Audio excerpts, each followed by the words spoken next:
আমি আছি এখন মানিকগঞ্জের এটা ঘিউর উপজেলা জাবরা ধলেশ্বরী নদীতে। আপনি নিশ্চয়ই দেখতে পাচ্ছেন হাজার হাজার দর্শক কিন্তু এই নৌকা বাইচ উপভোগ করছে। আমরা আয়োজক কমিটির সভাপতি আপনার আবুল কাশেম চতুর সাথে কথা বলেছি।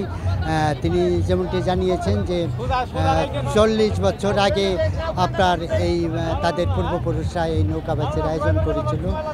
এবার তারা এই নৌকা বাইচের আয়োজন করেছে।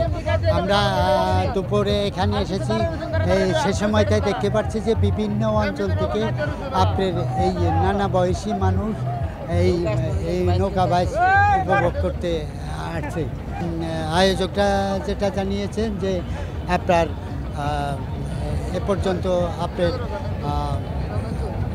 16টি নৌকা রেজিস্ট্রেশন করেছে, আরও 4টি রেজিস্ট্রেশনের পথে আছে।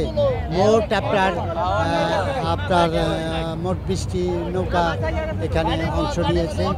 এই আমাদের মানিকগঞ্জ জেলা ছাড়াও আপনার এই আশেপাশের আপনার দোহা, নবাবগঞ্জ এবং নাগরপুর থেকেও কিন্তু এই বাইচের নৌকা নিয়ে তাদের নৌকা অংশ নিয়েছে। আপনি দেখতে পাচ্ছেন যে বাইচ কিন্তু চলছেই।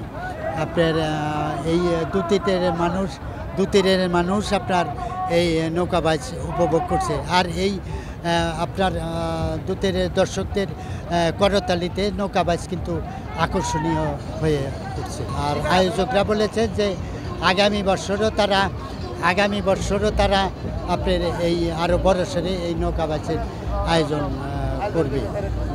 তারা বলেছে যে এই এবারের যে নৌকা বাইচে যারা আপনার এই পৃষ্ঠপোষকতা করেছে তাদের প্রতি কিন্তু আয়োজকরা আপনার কৃতজ্ঞতা প্রকাশ করছে। এই ছিল আপনার জাবরা ধলেশ্বরী নদী থেকে নৌকা বাইচের খবর।